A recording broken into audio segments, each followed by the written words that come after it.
Yo, good evening. What up? What up? Oh What's no, up, fellas? my background a little dark. I'm calling. How you guys doing? Yeah, we chilling. Doing all right. It's Trying to get my lighting thing together. yeah, You have same the best lighting out of all of us. same here. Well, hold on. What y'all know about this? This how I do the lighting in the household off of the app. Watch this. Sitting down. Bam. Uh-oh. You know about that technology? Oh yeah, it's crazy. Way more advanced than me. You know Me how to too. just yeah do it off. I mean whatever. Charles, right there, the frontal lighting. Hit the app. Nah, Hmm. I was joking. See Tracy on there. Hey, Trace. Few. Hooker, Ernest Hooker. All right. So March 9th, 2022. Let's start off with the all right. We start off regular as we used to do before. Let's start off go round. What's going on? What's going on, Dad? What's going on, Charles? What's going on, Light? Charles is awake. That's what's going on. Oh yeah. Oh I'm up. yeah. Last week it was Ah, some Z's in there. nah, I'm up. What else I see in there? What's up, man? I'm up. This is up in there. Gene is up in there. Yeah. What's up, everybody? Yo, I am up. Yep. We got a show, Mike. This is it. It's popping. He is up. Oh man, what's going on? What's going on, Light? Man, let's get people. People want to know. Yo, It's like same old, same old. Got this last little snowstorm. I Snowstorm guess came through. Little snow today. in New York. Yeah. yeah. It snowed almost all day. Oh word. It was just like flurries. Like it didn't accumulate really Mhm. nothing. It was just that. Oh wow. Nah, Chase, I'm back. I'm back home for a little while. Never Yeah, I know. saw You know what you. we gotta do? We're gonna have Charles like just start calling in from wherever he's at. Like if he's at the airport, Facts. in mid-flight, whatever. He just gonna have to just maintain his schedule. Yep. And he's going to have to start talking to the locals when he's out there. Just Yeah, he's he sitting on didn't use in DC. You know? Yeah. Yeah, man. Did I? Oh yeah, I posted that on the Real Talk page, but I didn't post it on my own page. I just posted it on the Real Talk page. From some beach somewhere. Uh, Yeah.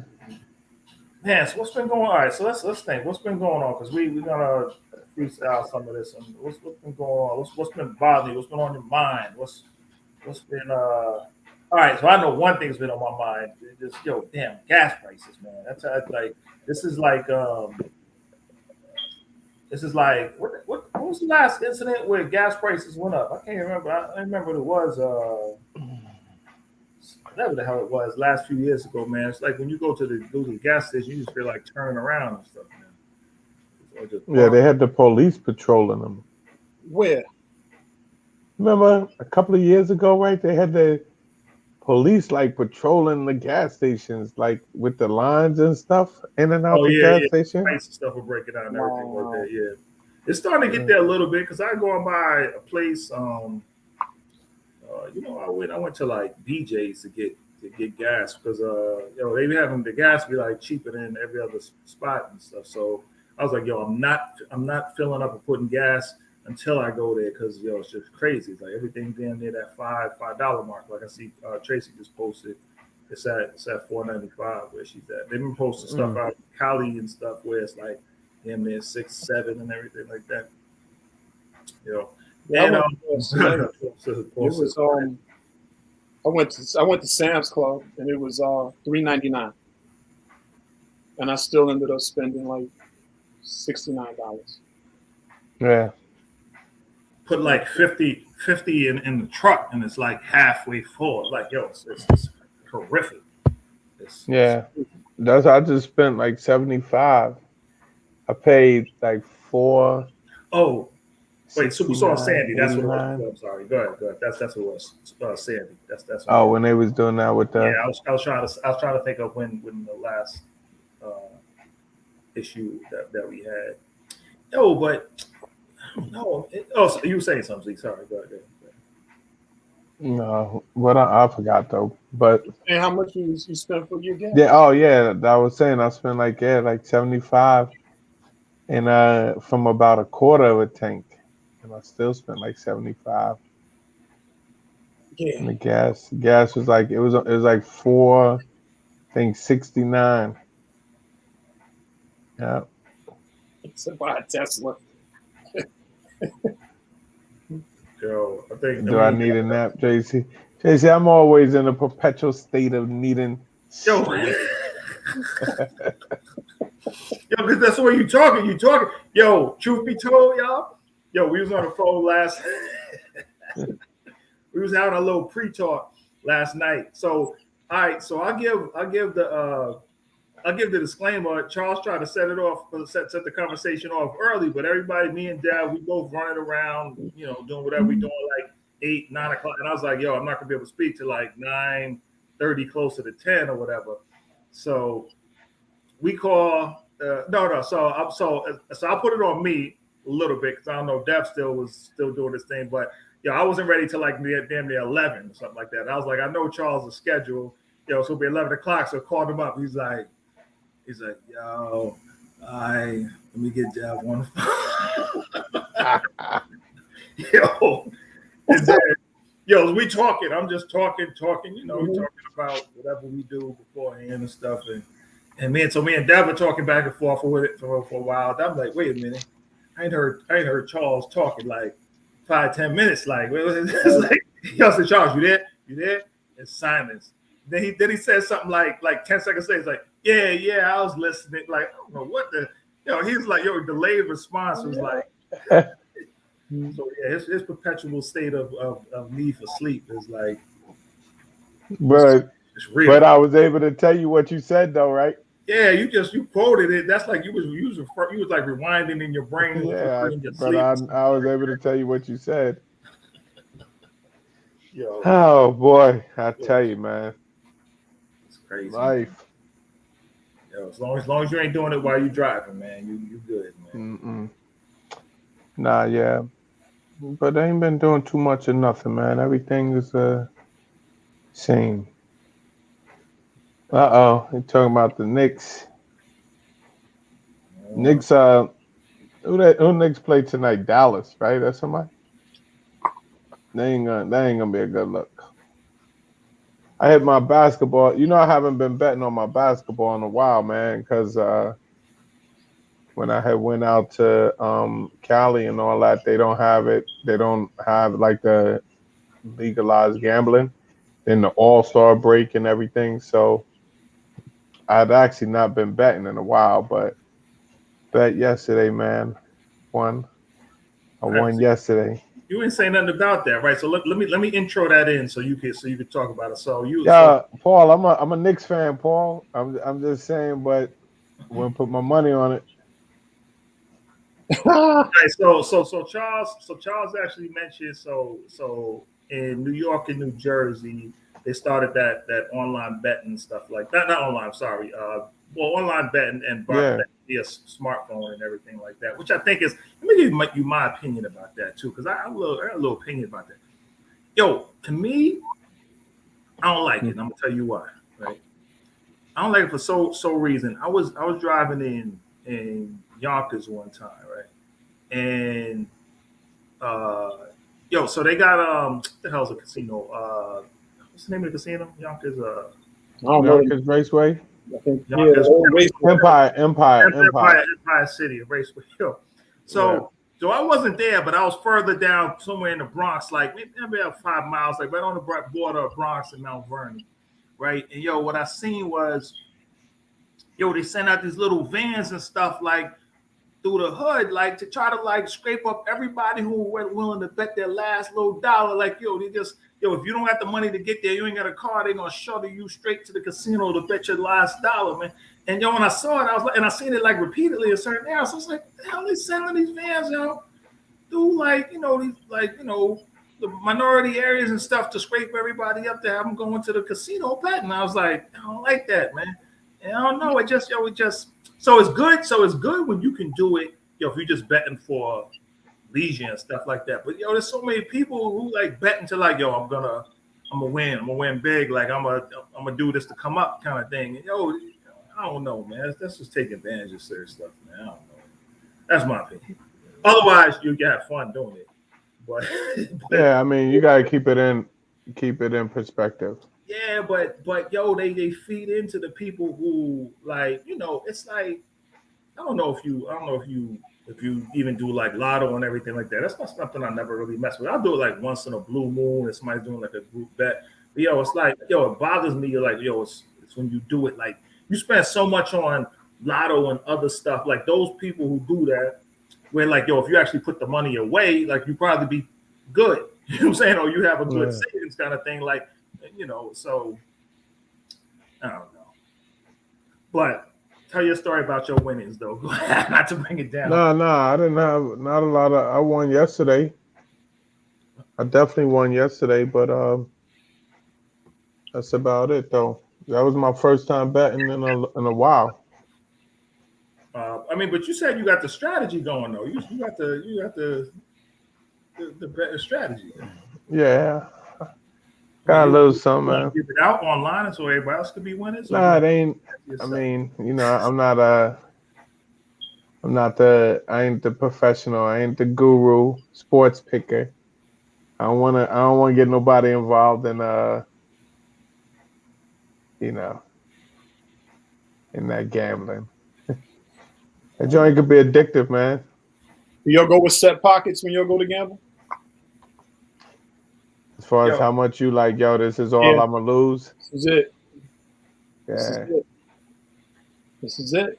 I have, like I don't even feel like, to me, like I don't know if this is cheap or too much or whatever, but if I'm doing something like relatively locally or whatever, if it's like $100, like if I'm losing I lose more than $100, I'm not having fun anymore. It's not that the table is going nickel slots and stuff like that. Huh? The penny and nickel slots. No, I don't like those. I find those those are boring to me. Like I like, you know what? The only reason why people like them, right? But just for me, I learned how to play poker and blackjack when I was real young. So like for some reason I like doing those at the tables. Like I remember we used to like play when we were younger, like just stuff. So I try to mess with those and stuff like that. So. Real quick, Trey said in Virginia they have the slot machines in the gas stations now. You sure those are legal? I'm messing with you. It might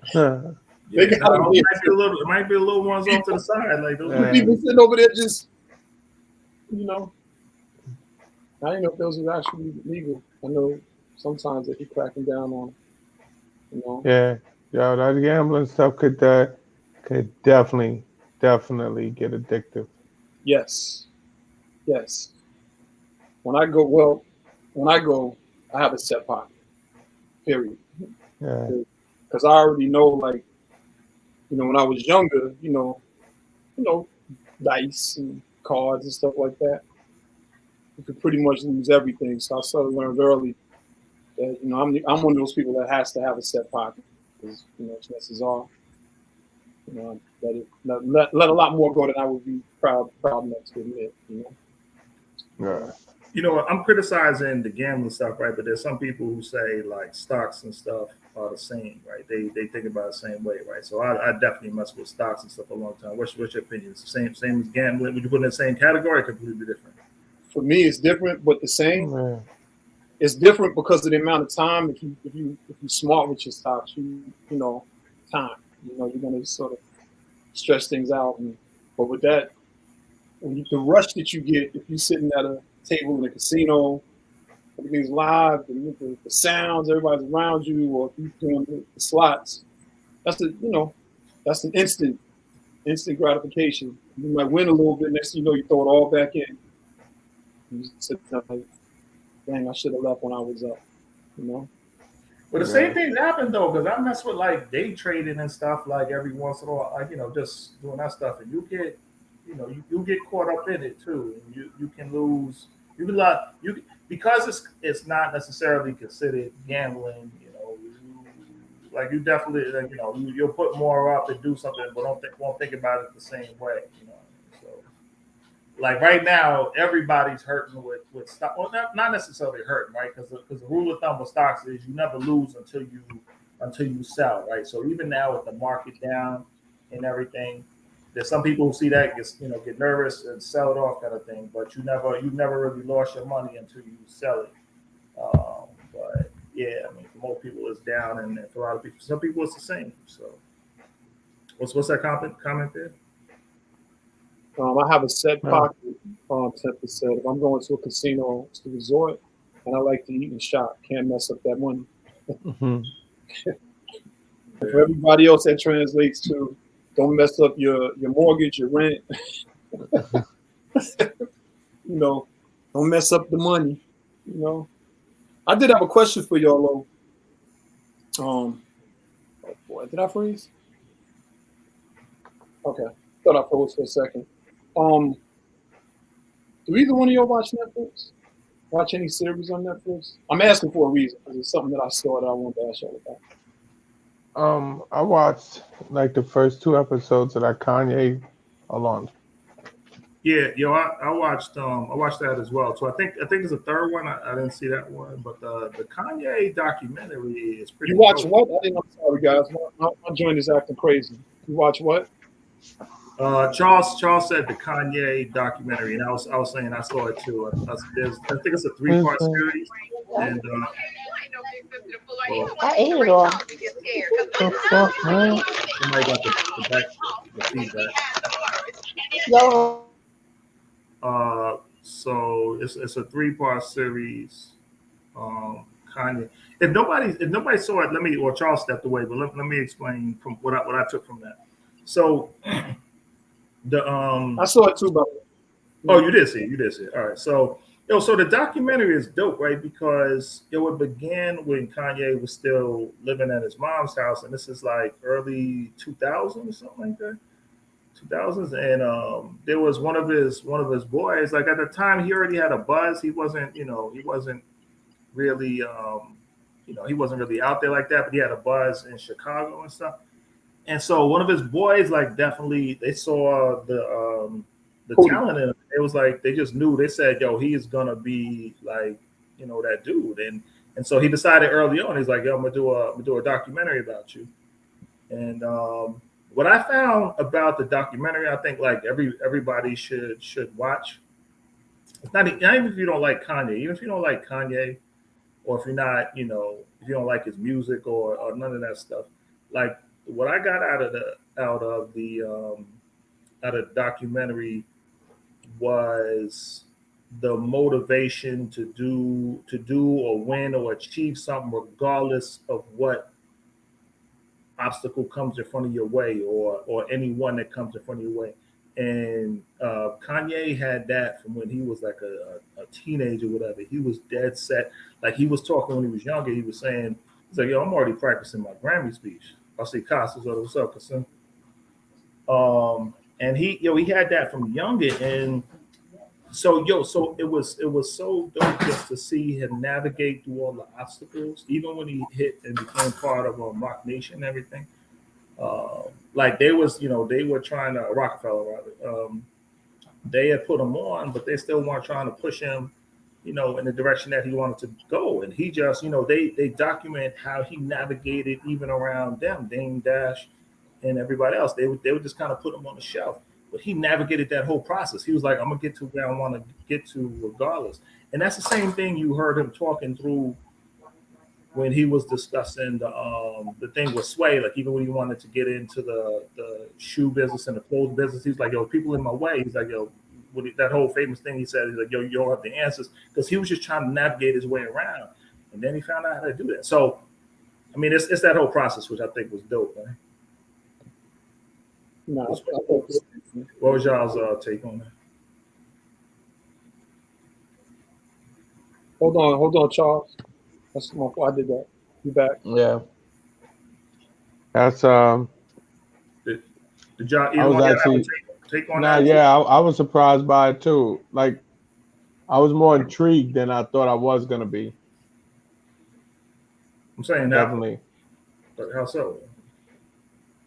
Like you said, just like seeing his personality, seeing some of the things that he went through in life, seeing the relationship a little bit with his moms and everything, like kind of gave you a little bit of an insight into maybe even what some of his behavior and everything, you know. Yeah. So, and I was surprised because, you know, I don't watch a lot of, you know, I've missed a lot of those type of documentaries. So, actually sitting down and watching the first 2 episodes, it had me definitely had me intrigued, man. Yeah, I think the relationship with his mom's, like the reason why he was so tight with her, it came through on that as well. They didn't even, you know, she wasn't in it a lot, but the small amount she was in it most of the first one in the Well, she was in quite a few. That's the way I saw it. But so the amount she was in it, you saw the influence she had on him and the support, I think, that kind of helped mold his like creativeness and everything like that. But the support, I think, was there. Like, you know, he might have been doing stuff that, you know, somebody else thought was crazy. And she was like, she was just enamored by like his creativity and certain stuff, and she would just kind of break it down. And you know, you could tell she was really into his music when she was young. You know, she just gave him the support for it. You know, so that's like taking away the music itself, like just the whole process that he went from getting from A to Z is like dope. And that documentary was damn near like 20 years old or something like that. Mm-hmm. Which made that crazy, you know. So the people around him. And the guy, he up and moved from Chicago to New York with him to like be filming that stuff. You know, this is when he wasn't making no dough still. And they both got $30 million for it. Oh, is that it? Oh, $30 million. And I'm happy that that happened. I'm happy. I mean, especially for the dude Cooley. You know, because you know when you watch the documentary, I don't want to give away any spoilers in case somebody does want to see it, but. You know, you get to see how, you know, sometimes when that fame comes in, you know, the relationships become elastic. And, you know, he ended up winning in the end. But that's crazy that he had to sit on it that long, right? Because I know, like, figure how long. No, huh? No, not at all. Like I shoot documentary footage. I've been shooting documentary footage since high school. And sometimes if you don't have a way of putting it together, if there's no call for it, the footage just sits. And sometimes you need like a full circle moment, or if you're deliberate about shooting, like when I was shooting, I didn't know it was documentary footage. I was just, everywhere we went, I had a camera, so I shot everything. All through college, I shot everything. You know, I went to a talent show or something, I shot it. If we were in the yard, I shot it. When we were in high school, I had the camcorder at the very end, so I shot some stuff in high school coming out. It's always recording, but he was deliberate about what he did, which is different. He really was like, yo, he saw something special in what he was doing. And he jumped on it. But I'm glad that in the end he did what he did, because I'm one of those, like Kanye said in one of his rhymes, he was like the old Kanye, like the people who love the old Kanye type of person. You know, the new Kanye, I'm just, you know, I can't really get with him.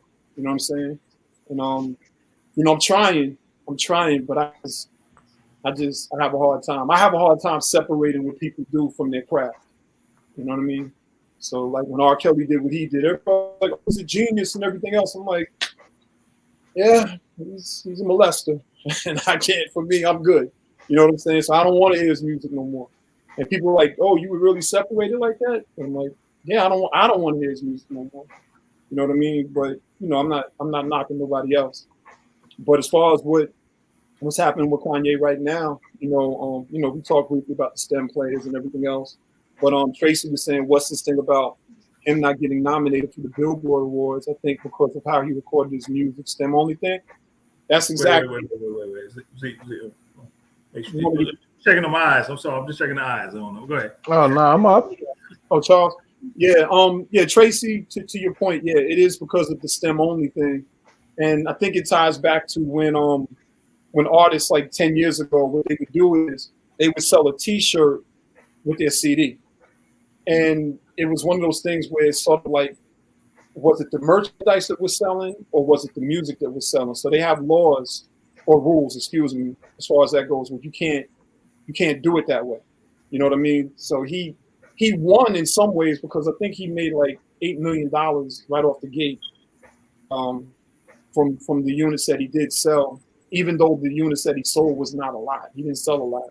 But Prince did the same thing. When Prince walked away from the label and he just became the symbol, he realized how much money he was making from that direct-to-consumer market. You know, so Kanye's winning in that light. I mean, you know, for all of the fans that, you know, his current fans, I mean, you know, he's an incredible marketer. I mean, you can't take nothing from him. He's a master marketer. The only thing is right now he's having these talks about fatherhood. Have y'all seen that? Have y'all seen the thing with Jason Lee and him?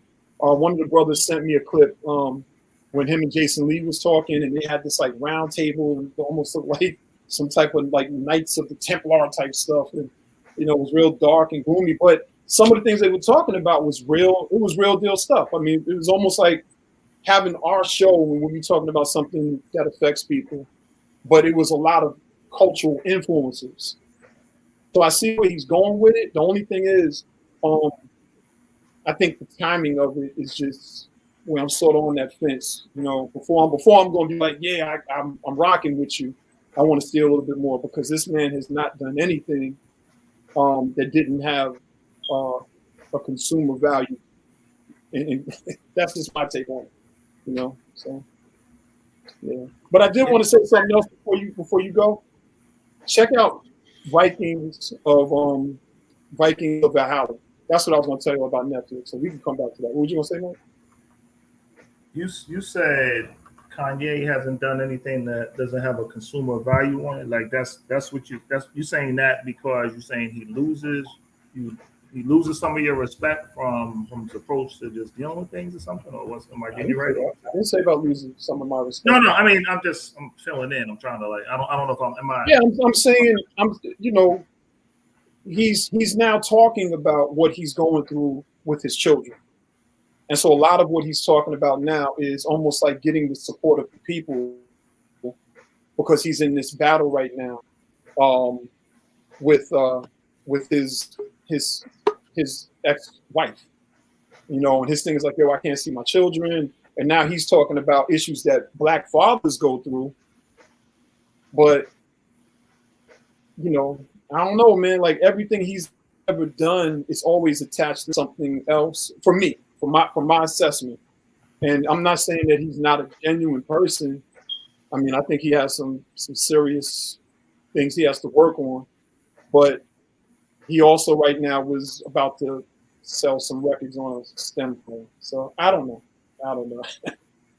You know, he brought up the red hat, you know, wearing the red hat and all this other stuff. Y'all was cool with him So wearing the you red always, hat? yeah. So you think it's all a ploy? If you watch the documentary, there was a statement made in the documentary that sort of was like a wake up for some people, you know. What did D.L. Hewley have to say about the situation? I'm not familiar with what he said. I don't know. Unless Dev knows that, I don't know. John Champion wrote, it's only going to get worse for him. He has to chill, or the family court is going to be a bad time. I mean, you know, it's looking deep. It's looking deep. You know. Wow, Melanie's up in here. We gotta say hello, Melanie, real quick. My goodness. What's up, Mo? What's up, Mel? Welcome back, Mel. No, welcome back. We also Trey's up in here now. Black Wisdom, Kasim, Rob Jackson. Hopefully we didn't miss anybody. Yeah, I'm afraid there is no amount of spin that excuses what. What's up, Mel? He was basically getting on Kanye about the way his approach with dealing with Kim Kardashian and this whole divorce thing. Yeah. A lot of people are saying leave children like out of this internet world and this social media world, but he's been saying some things. And John, I think, what it up again. Oh, I'm sorry. Yes, he was bullying a lot. Oh, I don't know about that. Hey, what's read that out again? DL said he is bullying and harassing his ex-wife, and it's not cool. Says he wishes he would do that to his daughter. Dang, let me go on DL Hughes' page real quick. I didn't know all of that. I didn't know all of that. That's gangster. Yo, I don't know. His action's always going to be like a bit different. That's just part of. I don't know. That's who he is. Let me not even say that because you harassing somebody and turning into something else. But I definitely haven't read up on that to even know what's going on with that. But anything that impacts somebody's kids and stuff like that, they're gonna start to play. Well, what happened? Mm-hmm. That's how Russell Westbrook just spoke about in LA. What he going through? What something with the kids to drive you crazy? Like like the heckling and different things, and some of the things being said to the kids. He said, he doesn't even like his family coming to the games. Yeah, but he also tried to buy a house like right across the street from her house, and I know that there was some issues behind that. You know what I mean? I found that to be a little different. His whole thing when he was talking on that clip, on that video with Jason Lee, he was saying he wanted to protect his daughters. I mean, aren't they like worth a lot of money collectively? Like, so I'm quite sure that they have a detail that is strong. Melanie says he has mental issues and he's hurting. Yeah. The thing that you just said about protections, like you're not going to be you're a parent. I don't know, but I mean, I don't know. If your kids got security, you're going to be more concerned over them having security. Like if you're the father, so I mean, you feel you got that inherent like need to like protect them regardless, to just watch over them, like not just trusting in somebody else. So. Yeah, I mean, but I was really being a brother when I said it, because to me, if you're buying a house right across the street from me, I mean, that I don't know. You think that's normal? Yeah. Nah, but he's doing stuff that like money, that money can buy kind of thing. You know what I mean? It's like, all right, you gonna mess around? We seeing the kids like, on some other, all right, I'm buy the property right next door to you. So, that's gonna be one less excuse. It might have cost them like who knows how many millions of dollars, but it's gonna be like one less excuse to put up there. And maybe outwardly it looks like, it looks a certain way. It looks like, you see how vested I am and making sure, is Charles moving now? Sorry about that. Sorry, fellas. Okay, we'll get this. Yeah, I could hear you though. I'm listening to what you're saying. All right. And we can hear you too if you want to chime in. We'll just be talking to your chair. What it's all about. You want to mute for a quick second? Oh, no. I know we leave. Good evening, Craig. Yeah, man. So, I don't know, man. Who knows what's going on with that stuff? I don't know. I do know that everybody done counted them out like a long time ago. Oh, this is what I meant to say a while ago, right? So when I said the dude, his boy, I can't remember his name, but who did the documentary, like the whole purpose of doing the documentary was that I saw kind of greatness in you, and I knew once you blew up that people would want to see how you got to this. I'm gonna mute Charles just for a minute. Making dinner. I got him. So once you blew up, I see Marlon in there. Marlon, what's going on? So once he became big, I'm gonna show the history of how he got to that point, right? So what I was saying is, Kanye had his big moments like 10 times over, stuff with the presidents and his Grammys and this and this and that. So when I said it seemed like weird that he held on to it for years, it's like 2022 after he's made his big, he came into the industry like many years have passed already.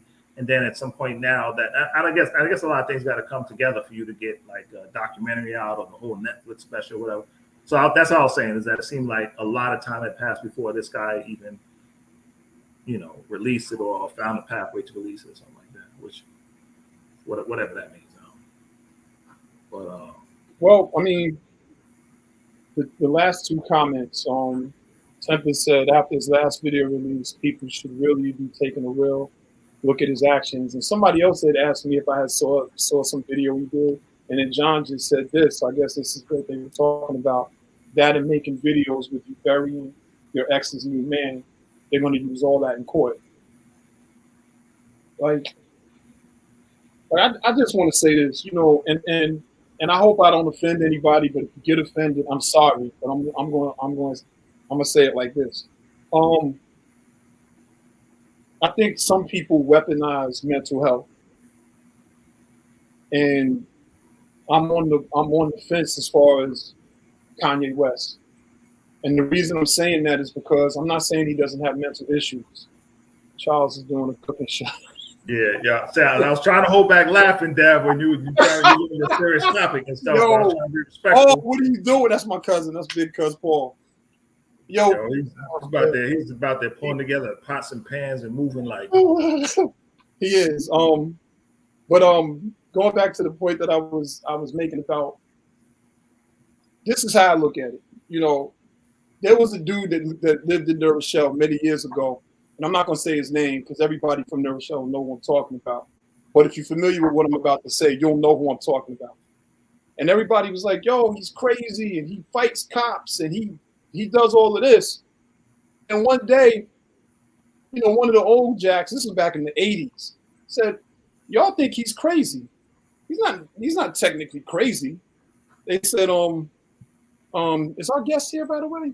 No, our guest is not here yet. They said, he's not technically crazy.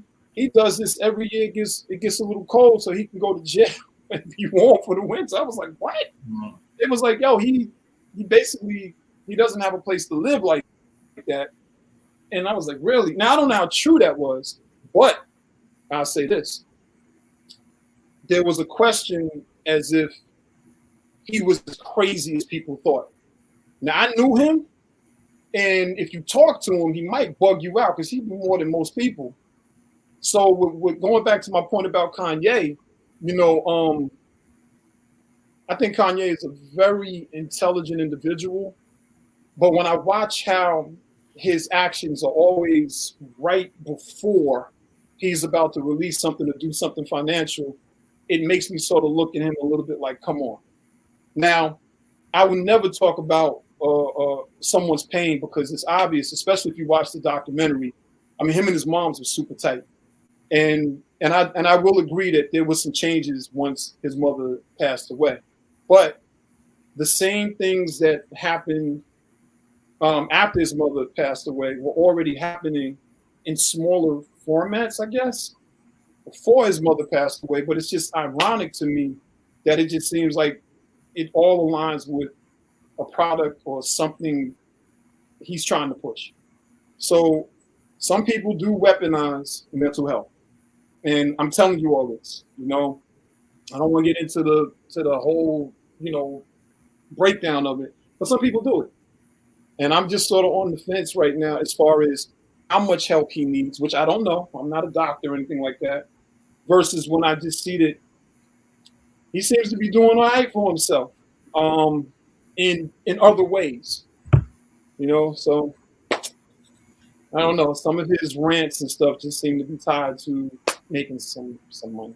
For me, can you clarify what you mean by weaponizing mental health, though? Because I think I heard something like that before, but I never really put my. I clarify simply like this: if I came to your house right now, and I'm sitting there, and this is all hypothetical, and let's just say you have a watch that's on the table, and all of a sudden, I go crazy in your house, start breaking stuff and whatever, screaming at the top of my lungs.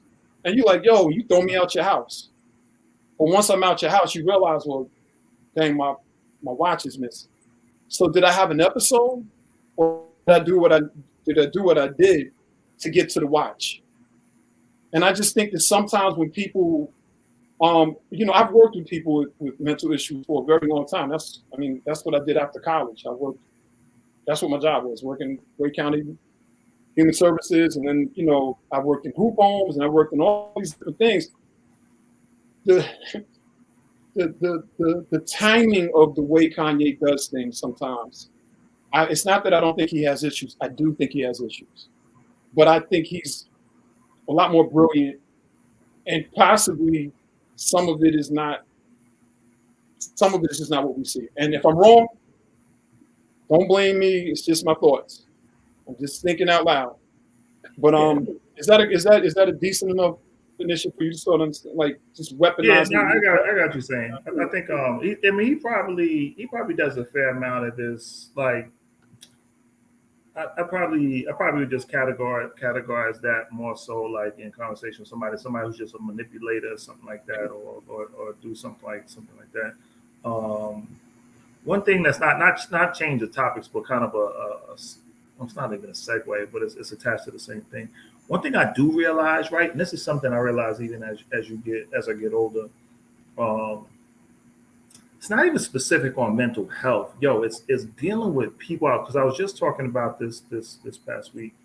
Dealing in situations where you're dealing with somebody and then you jump to conclusions like say if Charles is acting up doing something crazy one day or something like that, whatever, and I see Charles and I'm like, damn, like y'all don't even want to talk to this like talk to this nigga because he acting like this and this and this and this. And so one thing I realized though, because little things like that happen over and over again, is you never really realize what somebody's going through, like at any given point in time. Absolutely. And so people, like we all do it. I do it. Other people do it. I'm sure you do it. Charles does. But the one thing I make a point of nowadays to do, if somebody does something that's particularly like out of their normal character or something like that, especially in that situation, I try to give them some time. Like I try to just back up and be like, all right, I'll give a minute and circle back around and see if there's something like kind of step, check them out again later, something like that. Because like I think we all, like, I don't know, everybody's really so quick just to cut people off or just like, something come up and just kind of go in and just go crazy on it. But there's always, people are always, everybody's always going through a lot. The older you get, it's just piled on. It's piled on like whatever it was the year before or previously, whatever. So you got a lot to live, go on in your life. And I'm constantly aware of that, because I think about it from my own perspective. I think about it when I see other people reacting in a certain way that just seems a little out of context. You know what I mean? So I'm like, right. And the first thing I want to think of before I even get angry about something, I'm like, right. Something. I was like, something must be going on. Like, and I do that before I try to recognize that before I get angry about it. Well, you know what, to your point, Mike, well, I hope I didn't cut you off, because you most people can be pushed over or go through something mentally in their lives in numerous times. I think where it becomes a question is just patterns.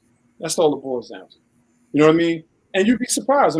Like you said, somebody might have a real bad day, and it's like, they had a really bad day. Okay, but if every time you have a bad day is sort of on the heels of you about to announce something where you're gonna make some money, for some of us looking in, it's sort of like, and the way I also look at it is, I personally don't like when people play with that stuff with mental health.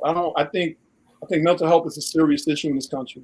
And I also think that a lot of people are suffering silently. Some people are suffering outwardly.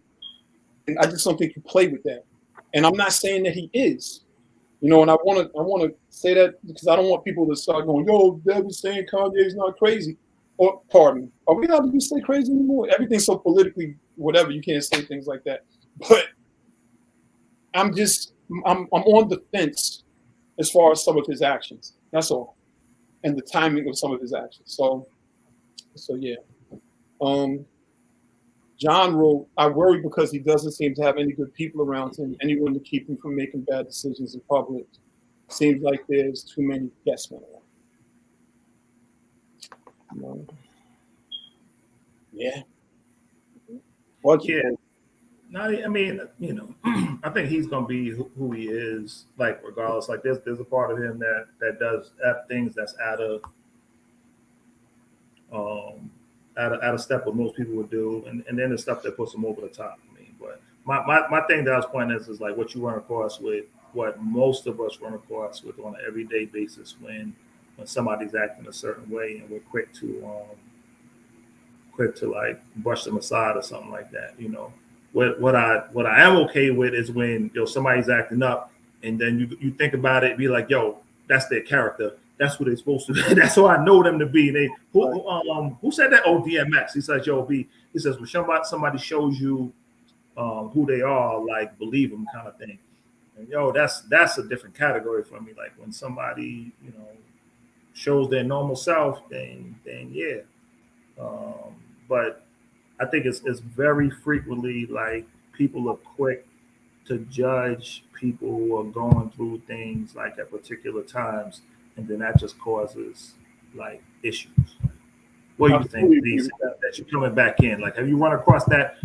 Have you run across that recently, Z? Like, when somebody's, you dealing with somebody and something down on it, they went off or they acting crazy, and you're like, yo, something. That's what I was telling Deb when you were away. I was like, yo, what I realized. No, I can hear you. Oh, you was present. Okay. Yeah, that's what I'm saying. I can hear the whole thing. Nowadays, instead of getting angry like stuff real quick, I'm like, they gonna do something. I'm like, all right, I'm gonna step back. I'm gonna give you a minute. Yeah, I mean it's twofold because it's that, but then the other side of it is that, like you said, everybody's going through something, so there's still a certain way. It's not like a privilege though to just behave anyway just because you're going through some things, because everybody's going through some things. You're saying the same person on the receiving end be like, yeah, I'm going through it too, so now what? It's like, yeah, exactly. I mean, it doesn't just give you the straight up right to just treat anybody or behave in any way because you're going through something, because everybody can use that excuse to justify behavior. You know what I'm saying? Yep.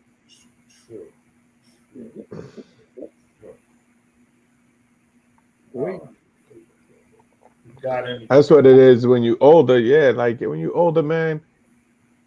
Sometimes you didn't seen these characters. You didn't seen some of this stuff before, so that's why I think a lot of times it's definitely, you see where you were saying it seems like people are more quick to cut people off and stuff. Yeah. So as I get older, it's becoming easy to do that for me. Yeah, I mean, you more settled. You're like, damn, man. I only gotta. The reality is, I probably got less to go, and I already went through. Man, you always be bringing that up, man. I don't want to hear that no more, man. That's listen.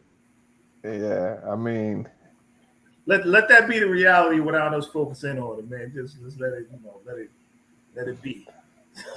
Oh yeah, I know. I ain't focusing on it. Life like Eddie Murphy or I don't remember who said it was either Eddie Murphy or Martin Lawrence. He was like, yo, you on the upper deck?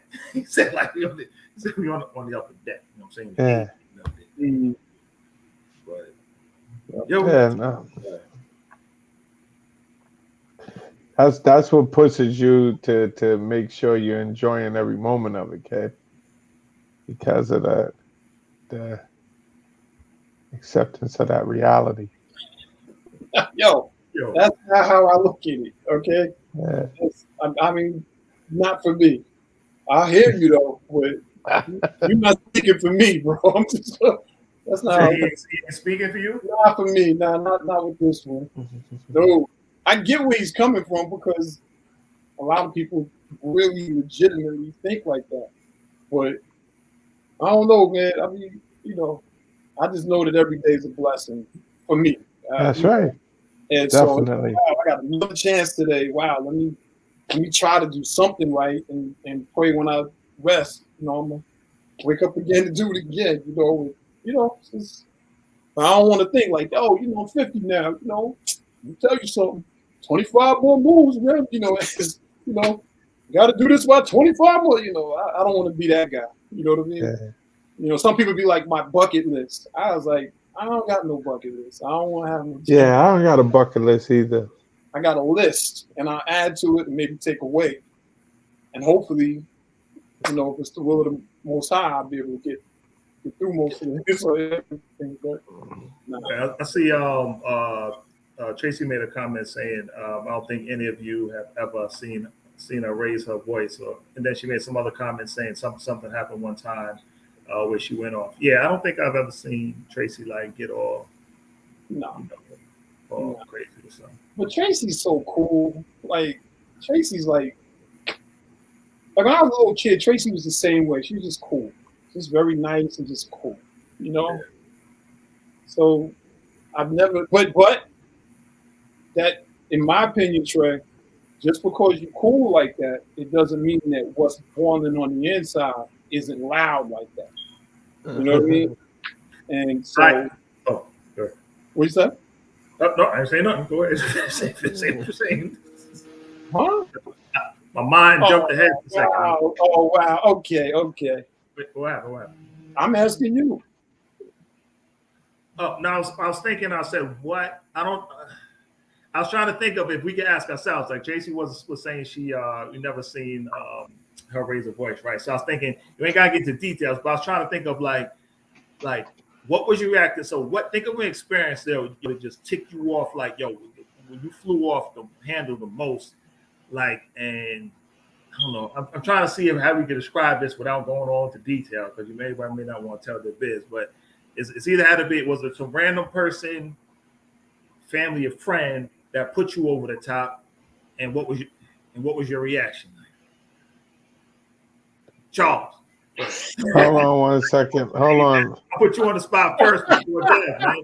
Hold on, man. That's my question, man. I'm digging in here. My question. Yeah, say it again, brother. All right, and I'm asking people online too, right? So, because we were talking about how somebody was all right. So it started off with like, yo, people are going through some things at certain times, but there's those instances that set you off, and you never know what somebody's going through.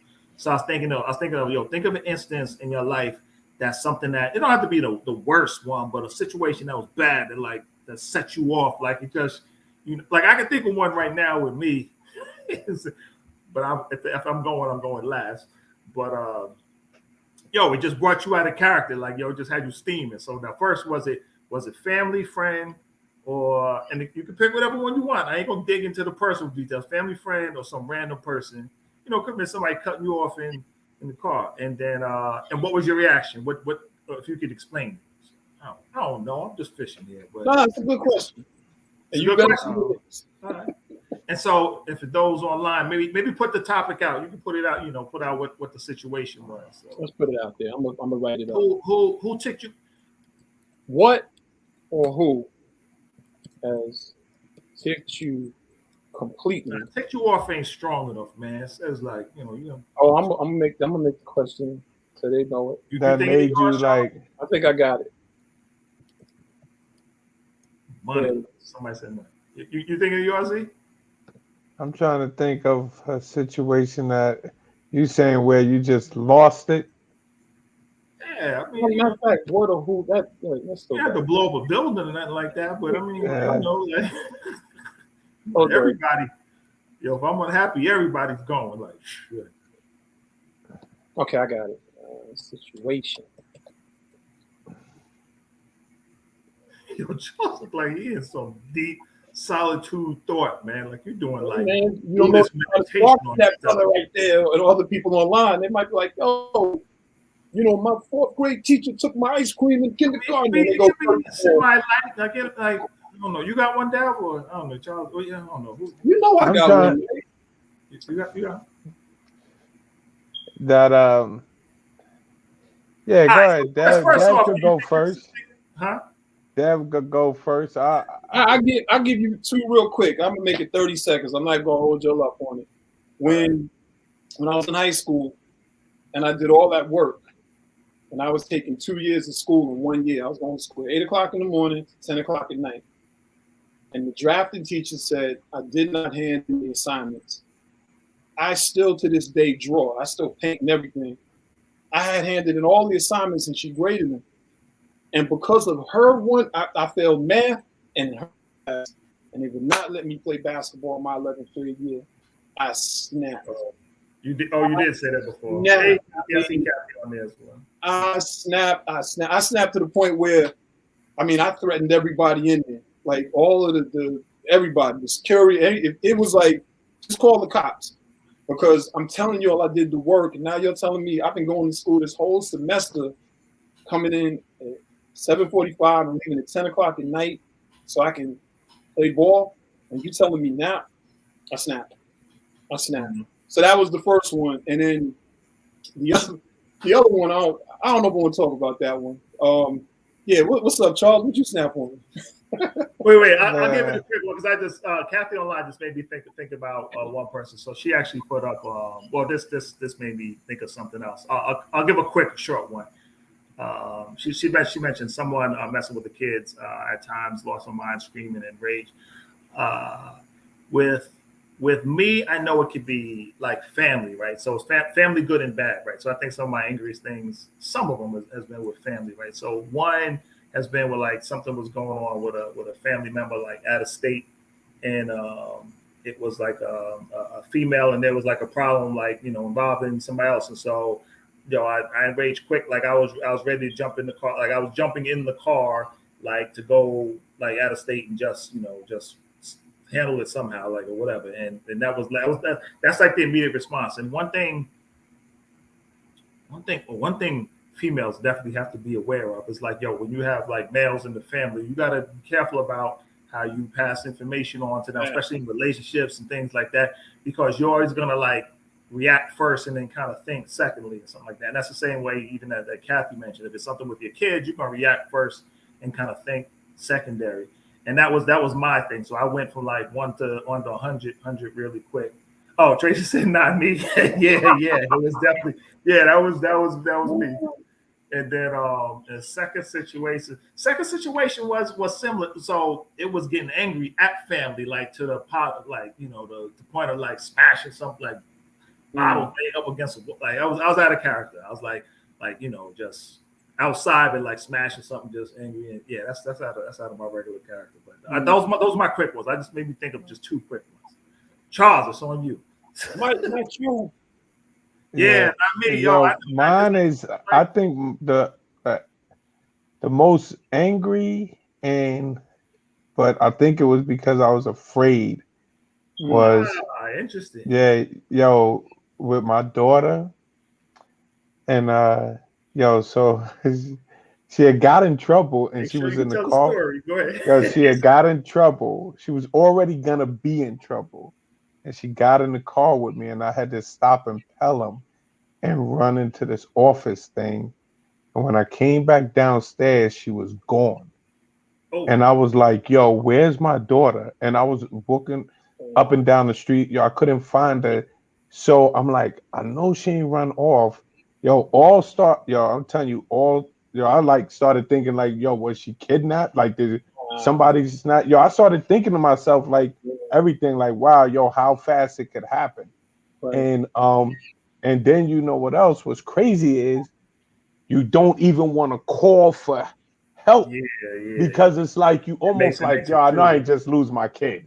You know what I'm saying? Like, I know I ain't just lose my kid. Right. And then like, then you got to call her moms and you got to call everybody like, I don't know where she is. She was scared to get in trouble. She had went to the fire station in Pelham, right?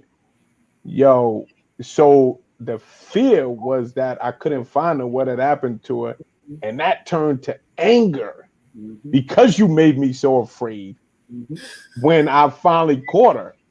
And yo, I snatched her from there. I put her in the car, and she was in the back seat. And yo, she got ready to explain. Yo, son, I turned around. Yo, I smacked the living shit out of her, man. Like, Mm. yo, but you want to know what? It's crazy. That's the only time in my life I ever hit her. Yo, but because but honestly, I was just so, I was so afraid, and Yeah. then so angry because I was so afraid that when I finally caught up to her, man, I was like, yo. But that's probably like the most, yo. When I went in that fire station, yo, because I ended up calling Pelham police, Wait, she and went they, to the fire station because she thought she was gonna get in trouble. Something that happened. She already no, knew. she already knew she was in trouble. So She already knew. she But was in trouble with something. nothing had She's like, I'm getting happened. out the Yeah, car and yeah, I'm just going yo. to like, I need went to assistance. get Like, her because she was in. I went to get her.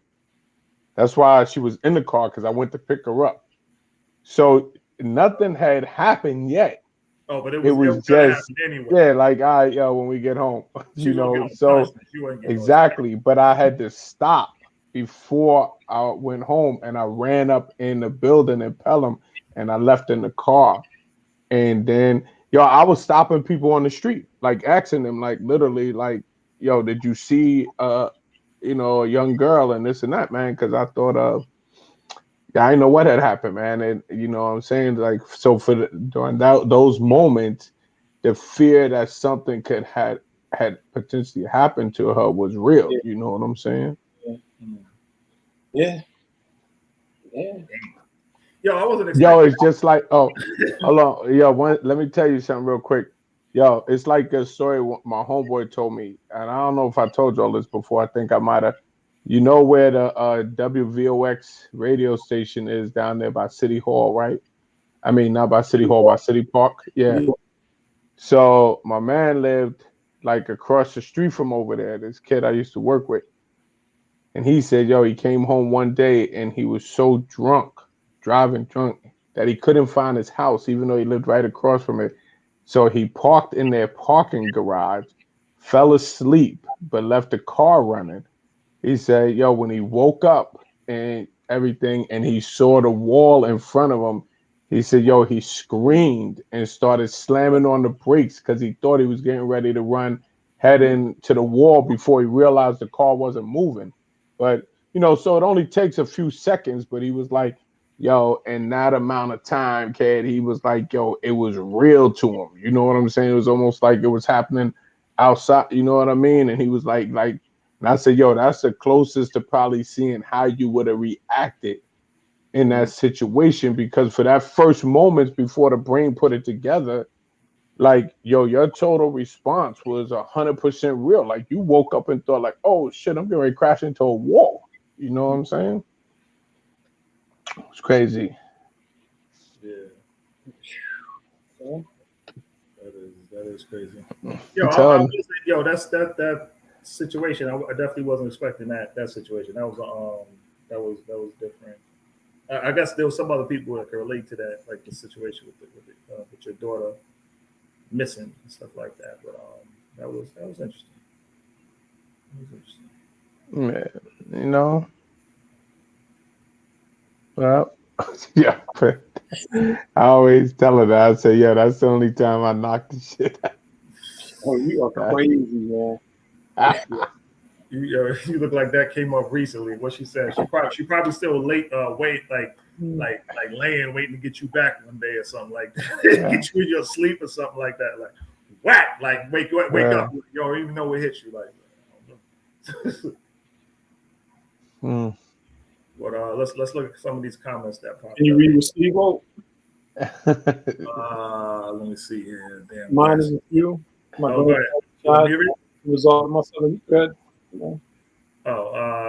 Mine is a few. I says my grandpa was shot, and I wanted to resolve it myself. I was around 10 years old. Another is when I was wrongfully accused by someone, just like Tracy, and it's not just. And it is just not. In me in any way, shape, or form. And this person made up stuff and messed up my work situation. Yeah. that's a tough one to deal with. Yeah. Yeah. Yeah.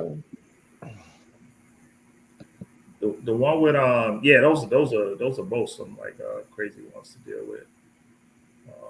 Something in the workplace and like a family situation. And, yeah. And any other comments in there? No. I mean, no. We pretty much. So how y'all feel about all these mask mandates going and everything back to normal? Look, sure, man. They saying they gonna take them. I heard the flight attendant was on the plane the other day. She said, "Yo, they told them that they got maybe about 2 more weeks, man, 2 to 3 weeks, man, that they probably gonna remove the mask mandates even on the airplanes." Yeah, it's gonna follow with the infection rate. I mean, everything is down like ridiculously low right now. So I mean, that being the case, yeah, I mean, I think it makes sense, but it doesn't say. I mean, it's not going to take anything but some other strain like popping up to bring stuff right back. But hopefully, what some of the studies, what they said, like with regards to that last variant, like kind of, I don't know, almost inoculating everybody against it. Like hopefully there's some truth to that, and with like most people are better protected by that. So. Yeah, I mean, so if it's gone, if it's mostly gone, or 95% gone, then cool. What's interesting is most of the cities are dropping the mask mandates and the vaccine mandates.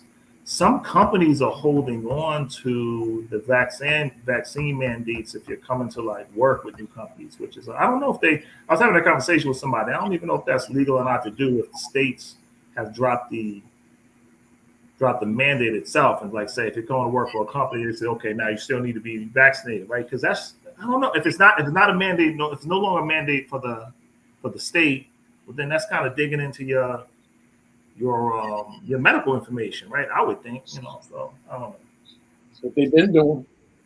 Yeah, but they made it a lawful act to request that based on the I don't know, what do you call it, the greater cause of the emergency thing and the greater need for the community. But now if they've taken that away, can they be like, I'm not going to give you this job because you're not vaccinated?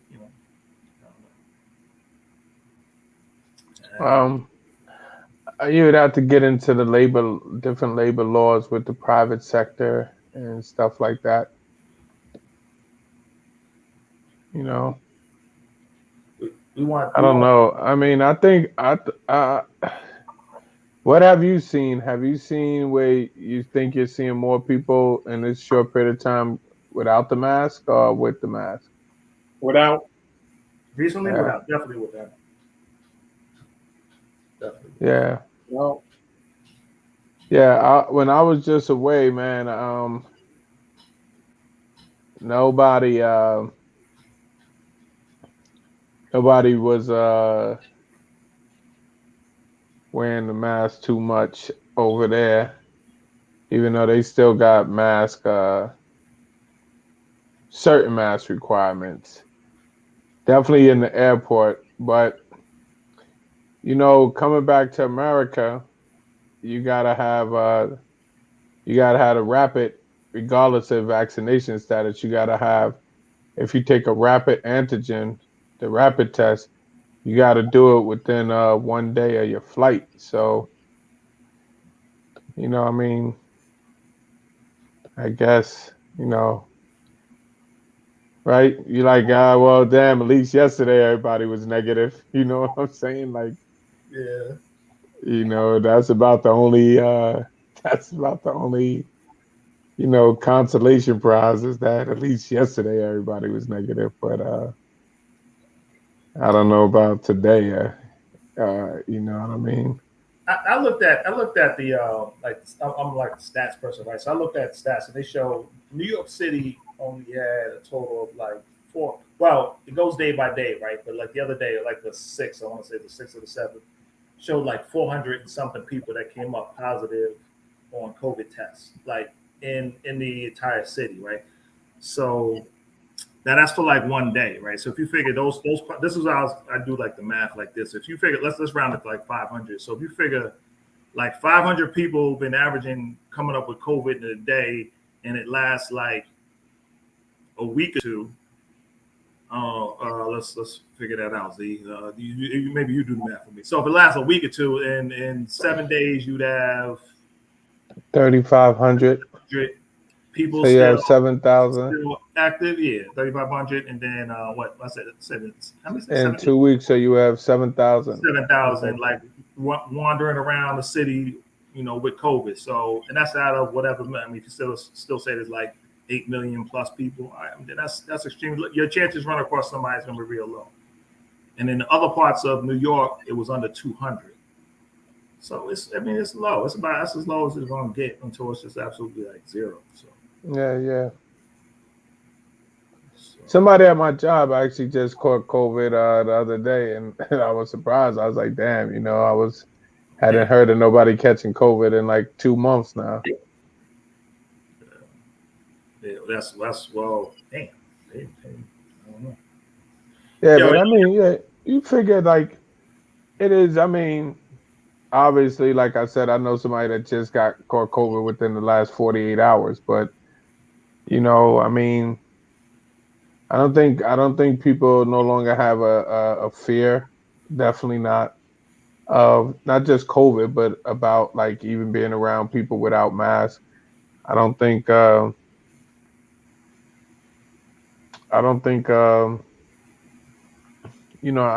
just don't think that nobody's really that worried about it at this point. I think nobody's really worried about what's going to happen to them, even if they catch it. So yeah, I think that you're gonna stop seeing a lot of social distancing, a lot of non-mask wearing. Definitely. What do you think? I just want to read this thing that. Can you go back that one, Deb? Right here. Tempest says oh shoot. Hold on, there we go. The numbers are very skewed because the vaccinated don't test when they aren't feeling well. That very well may be true. Something that's going to skew the numbers too, as they drop the requirements, less and less testing is going to be done, right? So you're going to see like numbers they're going to be low, but then they're going to be artificially low because people just aren't testing to begin with. They're starting to get rid of the tracing programs and all that stuff, like that around. Okay, yeah. It's something, the contact tracing rather. So it is what it is. I mean, this is the point that everybody they wanted to get to because we've been going through this for 2 years. So we want to touch on any of those other topics. Okay. I don't know, but I mean, I don't know what like at this point what are they really counting? I mean, I don't know who's I don't really know who's testing or not testing anymore. You know what I'm saying? Like to Tempest's point, I don't know. Because I mean, a lot of I know in December, man, when that thing was running crazy, a lot of vaccinated people caught coronavirus also during that period of time. So the vaccinated had, in order to know that a lot of vaccinated people caught COVID during December, that means that vaccinated people were actually testing. That's how the vaccinated caught it also. That's not necessarily true because some people were catching it. They were being told not to come and test. They were told they would get the symptoms and they were like, "Don't." A lot of that happened. Yeah, but no, I mean, like in the beginning, in the very beginning of COVID, I know they was telling a lot of people don't come in if you had it, but just now in December, man, when that Omicron, them lines was around the corner. Yo, them lines was hours waiting, man, to take the test, man. And a lot of people, to me, it seemed like everybody caught it between November, December of last year. But I know people that were both vaccinated and unvaccinated that caught it, but they were also testing. I think and then as far as traveling purposes, like what I was speaking about earlier, you got to test in order to come back into America, regardless of vaccination status. So that number is going to be what it is because you're not exempt from testing to come back, regardless of your vaccination status. And then I think, and what happened in the beginning, I was thinking that when they started doing that testing, it was like if you was vaccinated, you didn't have to test, but if you was unvaccinated, you couldn't. A lot of jobs implemented that separate type policy, but that kind of backfired on them big time. You know what I'm saying? And then they started making like everybody test regardless, But now I just think it's at a point where I don't think people are worried about the health effect of it to that level, Especially if they had it. I mean, at this point you had it, you boosted, you vaccinated or whatever. I don't think people have the same level of fear or concern about it.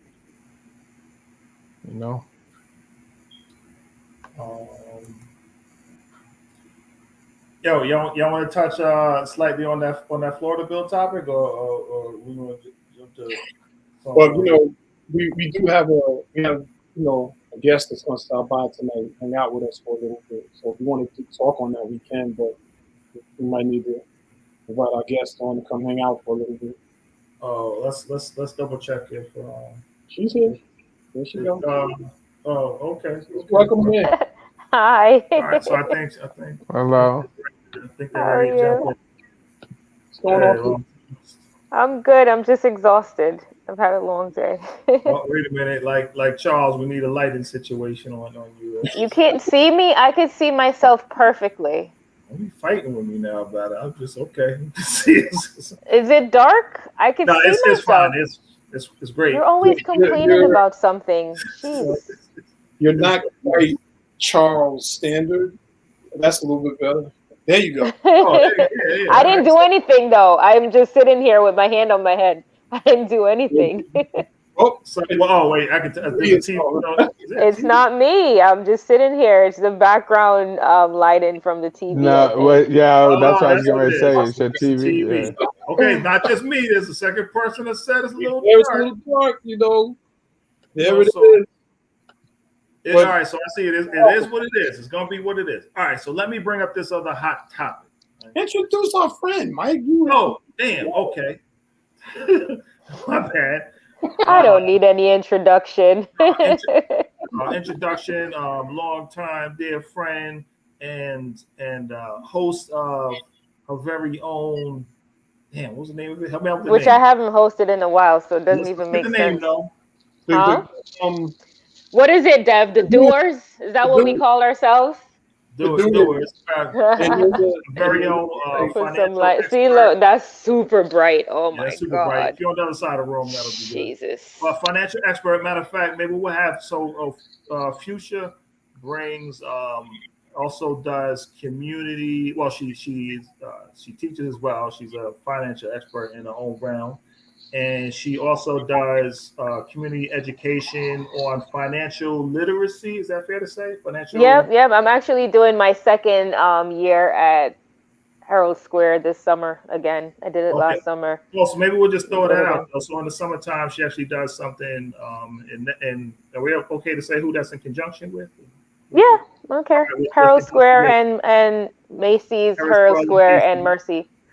And Mercy College. So it's a free financial literacy thing that's done out in Herald Square over the summer.